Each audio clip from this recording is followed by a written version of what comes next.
السلام علیکم دوستو، میں ہوں افتخار عزیز اور آپ دیکھ رہے ہیں ریڈ چلی نیٹ ورک۔ آئیے آج کی ویڈیو کی طرف چلتے ہیں۔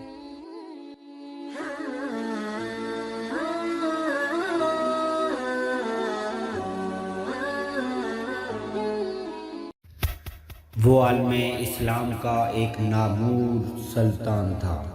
وہ ان گنت زبانوں پر عبور رکھتا تھا، عربوں سے عربی میں، منگولوں اور تاتاریوں سے تاتاری میں، یونانیوں سے یونانی میں، حبشیوں سے ان کی زبان میں، اور اس طرح دوسری اقوام سے ان کی زبان میں گفتگو کرنے کی مہارت رکھتا تھا۔ سلطان بننے سے پہلے وہ جگہ جگہ ایک غلام کی حیثیت سے دھکے کھاتا پھرتا تھا، لہذا اس نے اس دوران میں مختلف زبانوں میں مہارت حاصل کر لی تھی۔ وقت کی آنکھ نے اسے کبھی ایک گدڑیے کی صورت میں بھیڑ بکریاں چراتے ہوئے دیکھا، آسمانوں نے اسے کبھی دمشق شہر میں بردہ فروشوں کی منڈی میں ایک غلام کی حیثیت سے بکتے دیکھا، کبھی اس نے دمشق اور مصر کے امراء کی نوکری اور چاکری کرتے ہوئے وقت گزارا، اور کبھی رزم گاہ میں ایک صف شکن لشکری کے سنگ میں بھی دیکھا گیا، اور کبھی وقت کی تیز آنکھ نے اسے اسلامی لشکر کے سالار اعلیٰ کی حیثیت سے بھی دیکھا۔ مشہور امریکی مورخ ہیئر لیڈام اس کے متعلق لکھتا ہے، اسے اپنے سوا کسی پر اعتبار نہ تھا، اس لیے وہ بیس بدل کر خود گشت لگاتا اور اپنے لیے خود ہی دشمنوں کی مخبری کرتا۔ وہ اپنے ہم پیالہ ہم نوالہ ساتھیوں کو چھوڑ کر تنہا نکل جاتا، کبھی اسے مصر میں دیکھا جاتا اور کبھی وہ دوسرے دن فلسطین میں نمودار ہوتا۔ 4 دن بعد لوگ اسے عرب کے ریگزاروں میں دیکھتے، اور اس کے چند دن بعد وہ خاکہ بدوشوں کی سی تیز رفتاری کسی دوسری جگہ کو دکھائی دیتی۔ جن دنوں وہ عالم اسلام کا سلطان بنا، ان دنوں منگولوں نے مسلمانوں پر حملہ آور ہو کر ان کے بیشتر علاقوں کو تباہ و برباد کر دیا تھا، اور ہلاکو خان مسلمانوں کے علاقوں میں دن دن آتا پھرتا تھا۔ ایک بار ایک منگول مغنی کے بیس میں وہ اکیلا و تنہا ہلاکو خان کی سلطنت میں داخل ہوا، اور کریا کریا چل کر جاسوسی کرتا رہا۔ چونکہ وہ مختلف زبانوں پر عبور رکھتا تھا، وہ جاسوسی میں بھی مہارت کا حامل تھا، اس لیے کسی کو شک نہ ہوا کہ وہ مسلمان ہے یا مسلمانوں کا سلطان۔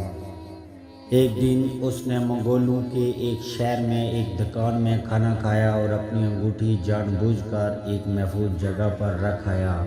اس کے بعد وہ اپنے علاقے میں آ گیا اور ایک قاصد بھیج کر ہلاکو خان کو کہلوایا، میں تمہاری مملکت میں حالات کا معائنہ کرنے فلاں فلاں جگہ گیا تھا، فلاں شہر میں فلاں دکان پر اپنی شاہی انگوٹھی بھول آیا ہوں، مہربانی کر کے وہ انگوٹھی تلاش کر کے مجھے بھجوا دو، کیونکہ وہ انگوٹھی مجھے بے حد عزیز ہے۔ ہلاکو خان مسلمانوں کے سلطان کی اس جرأت اور جسارت پر ششدر رہ گیا۔ وہ اس کی دلیری سے ایسا مرغوب ہوا کہ اس کی انگوٹھی تلاش کر کے اس طرف بھجوا دی۔ منگولوں کو جب خبر ہوئی کہ مسلمانوں کا سلطان خود بیس بدل کر ان کے علاقوں میں داخل ہوا تھا، تو ان پر سلطان کی ہمت و شجاعت کی وجہ سے ایک دہشت اور خوف طاری ہو گیا، اور وہ سوچنے لگے تھے کہ جس سلطنت کا حکمران اس قدر جری اور جرأت مند ہے، اس کے لشکریوں کا کیا عالم ہوگا، اور ہم اس کا مقابلہ کیسے کریں گے۔ انہی دنوں کیونکہ بحیرہ روم کے ساتھ ساتھ مغرب کے صلیبیوں نے اپنے بڑے بڑے اڈے بنا لیے تھے، جہاں سے نکل کر وہ مسلمانوں کے خلاف صلیبی جنگ کی ابتدا کرتے تھے۔ ان میں زیادہ نامور انطاکیہ کا حکمران بوئیونڈ تھا۔ سلطان ایک مرتبہ ایک نصرانی زائر کا بیس بدل کر صلیبیوں کے مقبوضہ علاقوں میں جا داخل ہوا، اور کئی ماہ تک اس کے عسکری قلعوں اور دوسرے کئی مقامات کا جائزہ لیتا رہا۔ وہ تقریباً 22 ایسے قلعے دیکھنے میں کامیاب ہو گیا جو ان دنوں صلیبیوں کی عسکری قوت کا مرکز تھے، اور یہ سارا کام اس نے تنہا کیا، اور اس کے بعد اس نے ایک عجیب ستم ظریفی کی۔ اس نے ایک قاصد اور ایلچی کا روپ بدلا اور جنگل میں ایک ہرن کا شکار کر کے وہ ہرن لے کر انطاکیہ کے بادشاہ ہیومنڈ کے دربار میں حاضر ہوا اور اسے وہ شکار پیش کر کے کہنے لگا، عالیجا، مجھے مصر کے سلطان الملک الزائر نے بھیجا ہے۔ پتہ چلا ہے کیونکہ آپ شکار کا بہت شوق رکھتے ہیں اور انہی دنوں شکار کے قابل نہیں، لہذا انہوں نے یہ تازہ شکار بطور ہدیہ بھیجا ہے، اسے قبول فرمائیے، میرے آقا آپ کے شکر گزار ہوں گے۔ سلطان جب گفتگو کرنے اور شکار بادشاہ انتظامیہ کے حوالے کرنے کے بعد وہاں سے نکل گیا تو چند دنوں بعد انطاکیہ کے بادشاہ پر کسی نے انکشاف کیا کہ جو شخص تمہارے پاس ہرن کا شکار لے کر آیا تھا وہی مسلمانوں کا سلطان تھا۔